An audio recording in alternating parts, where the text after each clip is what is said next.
Hello friends, मैं आपका दोस्त रितेश अपने एमपीपीएससी नोट्स इन हिंदी चैनल में आप सभी का स्वागत करता हूं। तो फ्रेंड्स, आज मैं एक नए टॉपिक पर डिस्कस करने वाला हूं जिसका नाम है भारतीय राजनीति में जाति की भूमिका।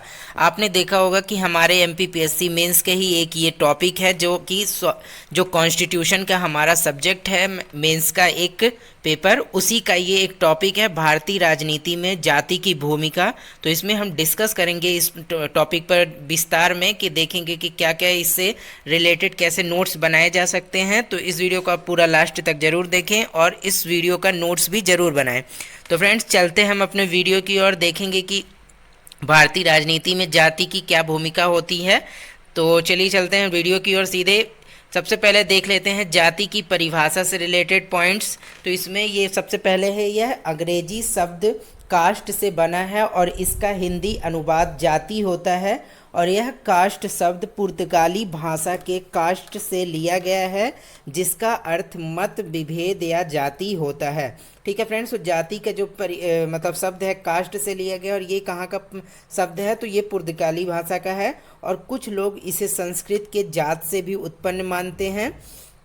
और जाति परिवार या परिवारों का एक ऐसा समूह होती है जिसके पूर्वज एक होते हैं तथा जो वंशानुगत की प्रक्रिया पर आधारित होती है। ठीक है, यह एक बंद समूह होता है। यहाँ पे आप फ्रेंड्स यहाँ पे आधारित कर लीजिएगा, यहाँ पे मैं लिख देता हूँ आधारित। ठीक है, आप भी आधारित कर लीजिएगा, यहाँ पे मैंने लिख दिया है, तो आप भी आधारित कर लीजिएगा यहाँ पे। इसके बाद हम देखते हैं कि इसमें क्या बताया गया है कि जो जाति होती है परिवार या परिवारों का एक समूह होती है और जिसके पूर्वज एक ही होते हैं और जो एक वंशानुगत की रूप से जो प्रक्रिया चली आती है उस पर आधारित होती है। ठीक है, और यह एक बंद समूह होता है। इसके बाद देखते हैं भारतीय राजनीति पर जाति का प्रभाव। तो भारतीय राजनीति जो है उस पर जाति का क्या प्रभाव पड़ता है, तो उसके बारे में डिटेल में देखते हैं। भारतीय राजनीति पर जाति का गहरा प्रभाव पड़ता है। आज़ादी के बाद भारत की सोच, मतलब जो भारत की आज़ादी के बाद यह सोच थी कि जाति का प्रभाव कम या समाप्त हो जाएगा, परंतु वर्तमान परिदृश्य में ऐसा कुछ नहीं हुआ। विशेष तौर पर ग्रामीण क्षेत्रों में जातीयता की उपस्थिति और भारत तो गांवों में ही बसता है। इसका अर्थ ये बताया जा रहा है फ्रेंड कि जब भारत की जो राजनीति है उस पर जाति का सब बहुत ज़्यादा गहरा प्रभाव है, क्योंकि जब भारत का आज़ाद हुआ ब्रिटिशर्स से तो भारत में ये सोच हो थी कि जो मतलब वहाँ पे भारत के जो नेता थे वो ये सोचते थे कि भारत में धीरे धीरे जो है जाति का प्रभाव अब कम हो जाएगा, क्योंकि अब भारत आज़ाद हो गया है तो जाति का प्रभाव कम होगा या तो फिर समाप्त हो जाएगा, ऐसा उनके विचार थे। लेकिन जब भारत आज़ाद हो गया तो ऐसा परिदृश्य नहीं दिखने को मिला कि मतलब जातीयता का प्रभाव जो है बिल्कुल भी कम नहीं हुआ, बल्कि ये धीरे धीरे और बढ़ता गया तेजी से। ठीक है ना, और विशेष तौर पर ग्रामीण क्षेत्रों में जातीयता की उपस्थिति, मतलब कि ग्रामीण क्षेत्र जो हैं, जो ग्राम मतलब कि आते हैं भारत में, आपको पता होगा कि ज़्यादातर भारत में ग्रामीण क्षेत्र ही है और भारत गांवों से मिलकर ही इतने सारे गांव है भारत में। ठीक है ना, तो ज़्यादातर लोग गांवों में ही बसते हैं और गांवों में तो आपने देखा होगा कि जातीयता का प्रभाव जो है बहुत ज़्यादा क्षेत्र है, वहाँ के लोग बहुत ही मतलब जाति के मान्य रखते हैं कि मतलब वो जातिवाद होते हैं कि बोलते हैं कि ये जाति वो जाति करते रहते हैं गांवों में।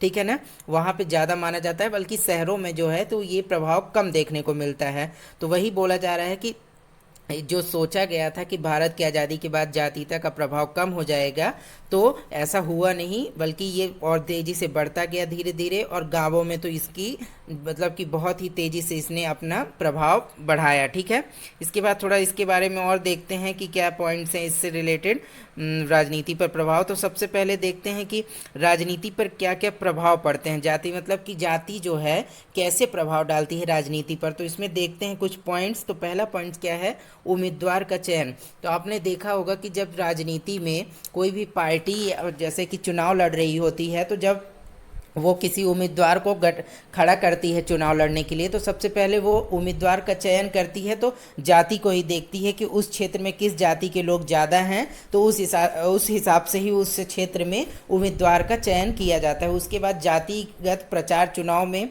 जो दूसरा पॉइंट है जातिगत प्रचार चुनाव में, मतलब कि जो चुनाव में प्रचार कराया जाता है तो देखा जाता है कि किस क्षेत्र में कौन सी जाति वगैरह के ज़्यादा लोग हैं, तो उस जाति के जो नेता होते हैं या फिर उस जाति के जो प्रसिद्ध लोग होते हैं उनको चुनाव प्रचार में स्टार प्रचारक बनाया जाता है और उनसे ज़्यादातर तौर पर प्रचार कराया जाता है।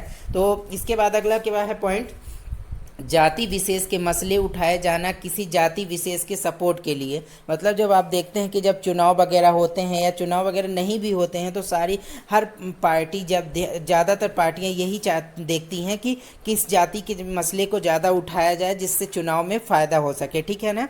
इसके बाद अगला क्या है, मंत्रिमंडल का गठन।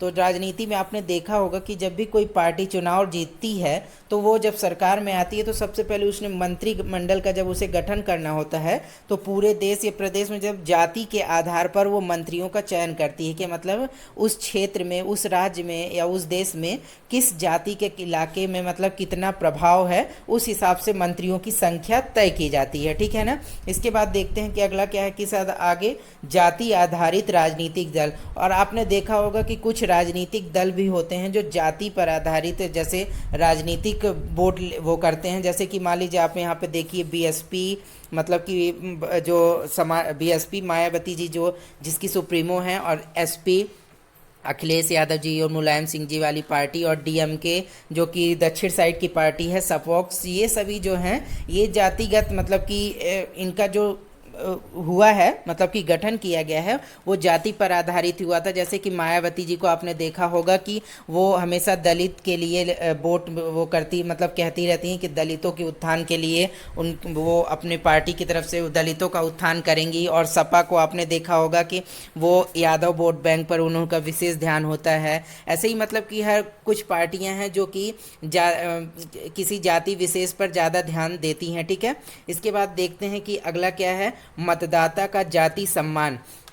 जो मतदाता का जाति सम्मान मतलब क्या है, जैसे कि आप एक एग्जांपल ले सकते हैं पूना पैक्ट जो कि गांधी जी और अंबेडकर जी के बीच में हुआ था, जिसमें वहाँ पर संबंध मतलब कि ये समझौता किया गया था कि इस मतलब कि जो दलित जाति है उनका मतलब एक आरक्षित की जाएगी सीटें, जो है एक निश्चित सीटें आरक्षित कर दी जाएंगी चुनावों में, जिससे केवल वो वही लोग केवल वहाँ पे उस क्षेत्र से चुनाव लड़ सकते हैं, ठीक है ना। तो ये भी आप देख सकते हैं। इसके बाद जो अगला है, दबाव समूह का राजनीति पर असर। जो आपने देखे होंगे कि कई प्रकार के दबाव समूह होते हैं, जैसे कि आप देख लीजिए बजरंग दल वगैरह या फिर आरएसएस वगैरह, ये दबाव समूह एक प्रकार से कार्य करते हैं कि राजनीति में किसी पार्टी पर यदि दबाव डालने का काम करते हैं, ठीक है ना। इसके बाद जो आरक्षण होना था आर्थिक पर हो गया जातिगत। जो आपने देखा होगा कि भारत में हर क्षेत्र में मतलब कि हर जो पिछड़ी जनजाति है या अनुसूचित जनजाति या जाति, जो इन सभी को आरक्षण प्राप्त है। तो ये आरक्षण जो था इसका उद्देश्य ये था कि जो आर्थिक रूप से कमज़ोर है उनको कुछ सहायता प्राप्त हो सकते, वो आगे बढ़ सके, ऐसा उद्देश्य था। लेकिन इसकी जो मतलब कि आपने देखा होगा कि ये जातिगत आधार पर आरक्षण दिया जाने लगा है। जो आर्थिक रूप से कमजोर हैं वो तो पिछड़ ही गए हैं, और लेकिन जो मतलब कि जो उठ गए हैं, जो जातिगत रूप से भी जो कुछ लोग हैं जो कि जिनका उत्थान हो चुका है, लेकिन फिर भी वो आरक्षण का लाभ आज भी ले रहे हैं, क्योंकि उनको जो ऐसा आरक्षण प्रदान ही किया गया है संविधान के तहत ही, जिसके तहत वो आरक्षण ले रहे हैं, भले ही उनका उत्थान हो चुका हो, ठीक है ना। तो ये भी देखने को मिलता है कि जो भारतीय राजनीति में आरक्षण की भी राजनीति कई बार की जाती है कि जब चुनाव आते हैं तो पार्टियां क्या करती हैं कि किसी न किसी जाति के आरक्षण पर बात करने लगती हैं, भले ही वो चुनाव के बाद वो वादा एक झूठा निकले, ठीक है। इसके बाद हम देखते हैं इसकी और भी इससे रिलेटेड पॉइंट क्या क्या है, परिणाम क्या है। तो इसके मतलब परिणाम क्या होते हैं, जो जाति का प्रभाव राजनीति पर होता है तो उसके परिणाम क्या है, तो उसके पक्ष में तर्क क्या है और विपक्ष में तर्क क्या है, उसके बारे में भी हम देखेंगे। तो पक्ष में जो मतलब कि जो लोग चाहते हैं कि हाँ राजनीति पर जो जाति का प्रभाव होता है वो पड़े, तो वो क्या पक्ष मतलब कि देते हैं कि राजनीतिक सशक्तिकरण होता है, कि मतलब कि यदि जातियों की राजनीति की जाती है तो इससे राजनीतिक सशक्तिकरण होता है। कि मतलब जो कुछ जो पिछड़े जनजाति के लोग हैं उनको राजनीतिक रूप से जो मिलती है भूमिका मिलती है राजनीति में, ये ऐसा कहते हैं जो पक्ष में इसके तर्क देते हैं। और अगला पॉइंट क्या है, नीति निर्माण में हिस्सेदारी, मतलब कि जो पिछड़े लोग हैं या जातियों को, अलग अलग जातियां हैं भारत में, उन सभी को नीति निर्माण में हिस्सेदारी मिलती है, ये ऐसा भी कहा जाता है। ठीक है, पक्ष में जो तर्क देते हैं। और अगला क्या है, जाति विशेष का उत्थान, मतलब किसी कोई भी ऐसी जाति है जो कि पहले से पिछड़ गई थी, ठीक है ना, तो उसके उत्थान के लिए भी जाति का जो राजनीति में प्रभाव को लोग सही मानते हैं। ठीक है ना। इसके बाद अगला क्या है, नीति निर्माण, आर्थिक समावेशन और विकास, मतलब नीति निर्माण, आर्थिक जो समावेशन है और विकास में भी इन जातियों की भूमिका को, जो राजनीति में भूमिका है उसको लोग सही मानते हैं। ठीक है ना।